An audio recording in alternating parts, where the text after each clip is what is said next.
அஸ்ஸலாமு அலைக்கும் வரஹ்மத்துல்லாஹி வபரகாத்துஹு. தீய எண்ணங்களை விட்டும் தீய செயல்களை விட்டும் இன்ஷா அல்லாஹ் வல்ல ரஹ்மான் நம் அனைவரையும் பாதுகாப்பானாக. நிச்சயமாக ஷைத்தான் அனைத்து மக்களையும் வழிகெடுக்கக்கூடியவனாக இருக்கிறான். ஷைத்தானுடைய வழிகேட்டை விட்டும் நம் அனைவரையும் வல்ல ரஹ்மான் பாதுகாப்பானாக. இந்த வீடியோவில் இன்றைக்கி நம்ம என்ன பார்க்க போகிறோம் அப்படின்னா, திருமணத்துக்கு மீறிய உறவு இன்றைய காலகட்டத்தில் பல பெண்களிடையில் காணப்படுது. இன்ஷா அல்லாஹ் அதனை விட்டு வல்ல ரஹ்மான் அனைவரையும் பாதுகாக்கணும்.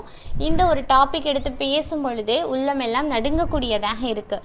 ஏன்னா நபி ஸல்லல்லாஹு அலைஹி வஸல்லம் சொல்லியிருக்காங்க, நான் அல்லாஹ்வுக்கு அடுத்து வேறு யாருக்காவது நான் சஜ்ஜிதா பண்ணணும் அப்படின்னு நான் ஆணையிடுறதா இருந்தால் கட்டாயமாக மனைவியை கணவனுக்கு சஜ்ஜிதா செய்கிறதாக நான் கட்டளையிட்டிருப்பேன் அப்படின்னு நபி ஸல்லல்லாஹு அலைஹி வஸல்லம் சொன்னாங்க. அந்த மாதிரி ஒரு உயர்ந்த ஸ்தானத்தில் இருக்கக்கூடியவங்க தான் கணவர். அவர்களுக்கு துரோகம் செய்யக்கூடிய மனைவிகளுக்கு என்ன தண்டனை, அவர்களை என்ன முறையில் கையாளணும் அப்படின்னு இஸ்லாம் சொல்கிறது அப்படின்றத இந்த வீடியோவில் நம்ம தெரிஞ்சுக்குவோம்.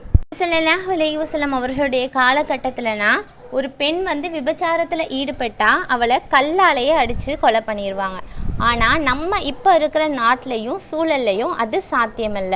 அது மாதிரி பல பயங்கரமான குற்றத்துக்கு கடுமையான தண்டனைகள் வழங்கப்படுறதில்ல. இன்னும் சில வழக்குகளுக்கு தண்டனை வழங்கப்படுதா அப்படின்றதே கேள்விக்குறியாக இருக்குது. அந்த காலத்தில் நபி ஸல்லல்லாஹு அலைஹி வஸல்லம் அவங்க கொடுத்த தண்டனையை மாதிரி இந்த காலத்தில் நம்ம கையாள முடியாது. அதனால இந்த காலத்தில் இந்த மாதிரி தவறுகள் நடந்தால் நம்ம அதை எந்த வகையில் கையாளணும் அப்படின்னு இஸ்லாம் நமக்கு ஒரு வழிமுறையை சொல்லித்தருது. இன்ஷா அல்லாஹ் அது என்னன்னு நம்ம தெரிஞ்சுக்குவோம். முதல்ல தன் மனைவி தவறு செஞ்சுட்டா அப்படின்றத நிரூபிக்கிறதுக்காக அந்த கணவர் 4 சாட்சிகளை கொண்டு வரணும். அப்படி அவங்கக்கிட்ட அந்த 4 சாட்சிகள் யாரும் இல்லை, அந்த கணவருக்கு மட்டும்தான் தன் மனைவி தவறு செஞ்சது தெரியும் அப்படின்னா அவங்க லியான் அப்படின்ற முறையை கையாளக்கூடியவங்களாக இருக்கணும். இந்த லியான் முறை என்னன்னு கேட்டுக்கிட்டிங்கன்னா, கணவர் அல்லாஹ் மீது சத்தியமாக நான் உண்மையை தான் சொல்கிறேன் அப்படின்னு 4 தடவை சொல்லணும். 5ஆவது தடவை ஒருவேளை நான் பொய் சொன்னால் அல்லாஹ்வுடைய சாபம் என் மீது இறங்கட்டும் அப்படின்னு சொல்லணும். இதே மாதிரி தான் மனைவியும் நான் உண்மையை தான் சொல்கிறேன் அப்படின்னு அல்லாஹ் மீது சத்தியமிட்டு 4 தடவை சொல்லணும்.